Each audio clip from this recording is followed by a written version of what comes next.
Welcome back to another week of middle school ministry with Mount Pleasant Christian Church. My name is Mike Sheely. I'm the middle school pastor, and we're in the middle of a series about making wise choices called Words for the Wise. Last week, we got it all started off with looking at how do I avoid being embarrassed? And the bottom line with that is the more wise choices than foolish choices we make, the less we'll be embarrassed most of the time. So today we want to just give you some real simple tips about how do you make wise choices. But I want to start with asking you a question. How would you describe a really wise person? Now I'm going to ask a lot of questions in this message today, and so you might want to grab some paper, or if you have a journal, somewhere to write some things down. You can even pause the video if you need some time to think about it before we go on. But when we think about this, how would you describe a really wise person? We said last week that wisdom is knowledge put into practice, that life experience gives you wisdom either from your own learning or learning from other people. So how would you describe somebody who's wise? Are they older? Have they read a lot? Have they experienced a lot of life? Have they learned from other mistakes instead of just their own? And then moving from that, how do I make wise choices? I want to be described as a wise person. So what do I need to do to make wise choices? Well, let's start with this first tip, and it comes out of this question. Describe a time when you made a quick decision that did not turn out so well. When is a time that you made a decision quickly and things didn't go well? There's been times where I was like, yeah, I want some mango habanero wings at Buffalo Wild Wings. And then the next day I'm like, wow, that is just tearing me up inside because it's so hot and spicy, even though it was so fun to eat that day. Other choices I've made that are more serious where I just didn't think it through and then regretted it later. What about you? Either write that down or think about it. When was the time you made a decision quickly? And if you would have stopped and thought about the choice you were making, you would have chosen something differently. Well, let's look at some advice we have from Proverbs chapter 19, verse 2. And we're going to look at this in 3 different translations to make sure that we fully understand what the writer of Proverbs here is saying. So first of all, from the New Living Translation, enthusiasm without knowledge is no good. Haste makes mistakes. And then from the New English Translation, it is dangerous to have zeal without knowledge, and the one who acts hastily makes poor choices. And then third of all, from the Easy English Bible, if you want to do something but you don't know how to do it, that is dangerous. If you hurry to do it, you'll get into trouble. So this was originally written in Hebrew. They translated it into English, and these are 3 different English translations.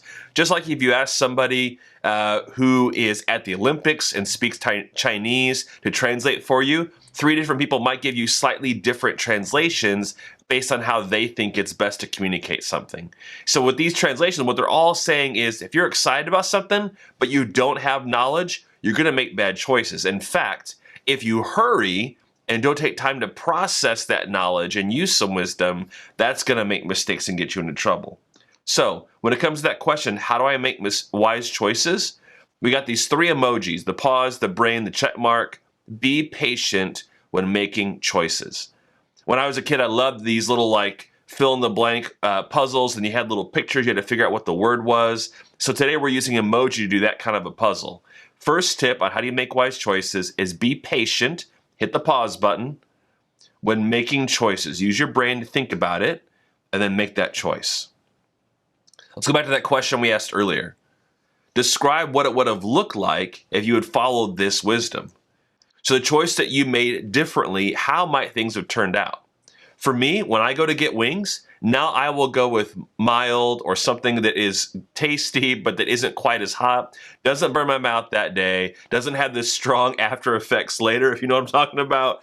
And so making that wise choice turns out better later. And think about this question. Why is it sometimes risky to make decisions too quickly? Why is there a risk involved when you hurry through a choice versus taking time to think it through? And along with that, on the positive side, how can patience help you make better choices? By being patient, how can you choose better? You probably have been in a store or been online and wanted to buy something, and maybe you actually bought it. Maybe your parents bought it for you. You convinced them to go buy it for you, and then realized later it wasn't quite as awesome as you thought. Patience could have saved you some money and making a decision that you wish you wouldn't have made later. So, how do I make wise choices? Be patient when making choices. Here's the second question I have for you. Describe a time you were listening to two people and it was hard to figure out who was right. Maybe you had a couple friends who were arguing about something. Maybe you're involved in the middle of some kind of athletic competition and two people were arguing back and forth. When's a time that two people were arguing and it was hard for you to figure out who was right and what was going on? Well, again, we're going to go to Proverbs for some advice here. Proverbs 12, verse 15. Again, three translations again from the Hebrew into English. The first one, it says, "Fools think their own way is right, but the wise listen to others." The New English translation says, "The way of a fool is right in his own opinion, but the one who listens to advice is wise." And then finally, the Easy English Bible says, "Foolish people always do what seems right to them, but wise people listen to advice from others." The bottom line in all of these is that you don't just think your way is right, you listen to others and process that. So, how do I make wise choices? Our second tip comes from this little detective emoji, a thumbs up and the eye. Gather reliable information. Gather reliable information, whether you're talking to people, doing some research, watching a video, whatever it is, you need to gather information that's reliable. Reliable means you can trust it. So if two people are arguing, you can get both of their stories, but then you want to talk to somebody else who was around, somebody who was a witness to what happened. If you're trying to figure out something that happened, you want to know if it's true or what's going on, you need more than just one person's opinion. And for you, this means you seek advice from others so you can make a decision on more than just your own information. How about this? What people, places, or sources can help if you need reliable information? In other words, who can you go to, where can you go, and what can you look up to find information that you know you can trust to make a choice? And then how do you determine if the source of your information is reliable, is trustworthy? It's like if you want to talk to someone about the Bible, I would probably be a reliable source of information. I'm a pastor. If you want to talk about like going out and fixing up a car, or if you want to work on the hardware of your computer, I can watch some YouTube videos, but I'm not quite a reliable source of information. So you need someone that has some knowledge, some trust, and you need to think about that when you go look up resources. Just asking Alexa or Siri or Google, doing some kind of a web search, doesn't mean every resource you find is reliable. Asking random people in the hallways or in your neighborhood is not always going to give you reliable information. You need to know that they're knowledgeable of that subject and can be trusted. And think about this. How can a lack of reliable information make a choice riskier? If the information you have is not reliable, how does that make it harder for you to make a wise choice? And like last week, possibly end up embarrassing you. I mean, think about this. Let's go from hypothetical to real. Describe a choice you made that was based on bad or inaccurate information. Now, I'll give you one that's a big deal, and it's not like it had bad consequences, but when our first son was born, we gave him my first name as his middle name, and we thought we were carrying on a family tradition. It turns out that pattern is there. I have my dad's first name as my middle name. My dad has his dad's first name as his middle name, but it was never an intentional family tradition. So we made a choice on a lack of information. And that wasn't a big deal. We probably still would have named him the same way. But think about it in your life. When have you made a choice and didn't have good information? Maybe you showed up at the wrong location. Maybe you showed up at the wrong time. Maybe you talked about something and thought you were really smart and realized you had bad or old information. So again, how do I make wise choices? Number one, be patient when making choices. Number two, gather reliable information. All right, third question for our last tip today. Can you describe someone, real or fictional, whom you consider wise and explain why they are wise? So think about a person who's real, someone you know or have heard of throughout history, or someone who's fictional, someone from a movie, a video game, a show, a video, whom you consider wise, and why are they wise? Take a moment to think about that. Maybe write it down in your journal, pause the video, and then come back. What are some characteristics of a real-life person who's wise? Who's someone that you know, a family, a friend, a teacher, a coach, a small group leader, someone that you consider wise, and what makes them wise? In fact, What questions would you ask the wisest people in the world? If you wanted to know something from the people who are considered the most wise in the world, what would you ask them? And then think about this. Where do your friends get advice? Do they always turn to reliable sources and wise people, or not? And then think about that the next time you ask your friends for advice. Let's turn back to Proverbs again. We looked at these verses last week, Proverbs 1, verses 5 through 7. We're going to look at just a short part of it here today. Let the wise listen to these proverbs and become even wiser.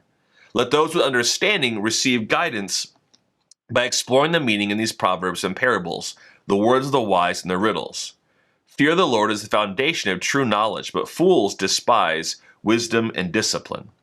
So once again, if you want to gain wisdom, a reliable source to go to for wisdom are the Proverbs, collections from Solomon and others of wise advice from people.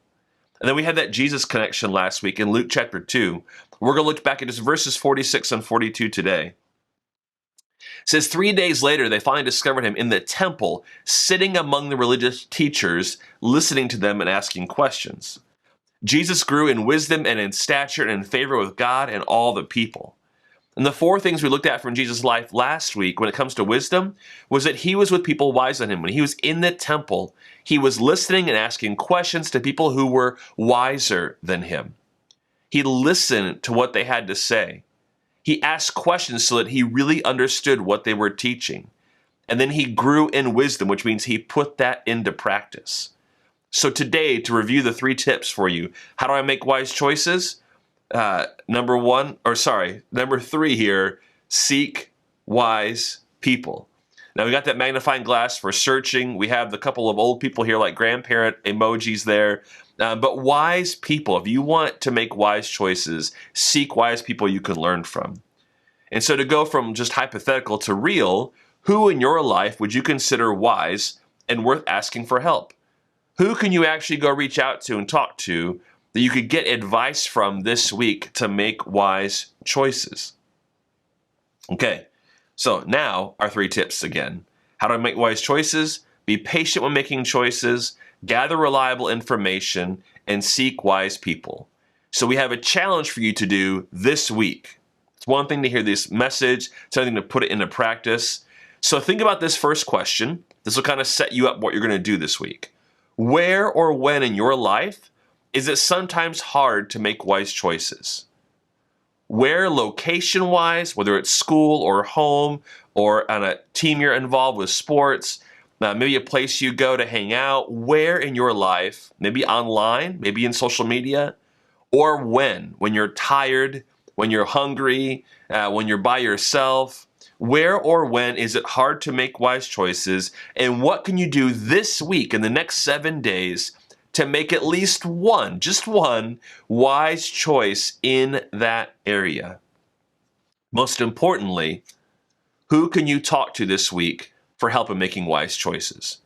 Proverbs said over and over again that it's important for us to not just lean on our own understanding, but to get advice from others, to get that wisdom from others. So who can you talk to? Our goal this week is that you would make wise choices.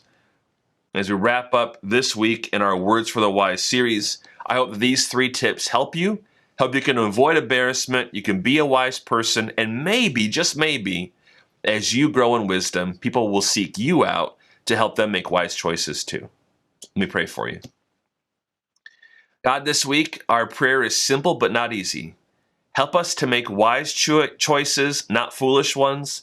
Help us to learn from the wisdom of others, to not be afraid to ask for help, and that you would shape us just like Jesus. We would grow in wisdom, and we would live more and more in every way like him. Amen. Thanks a lot. We will see you later.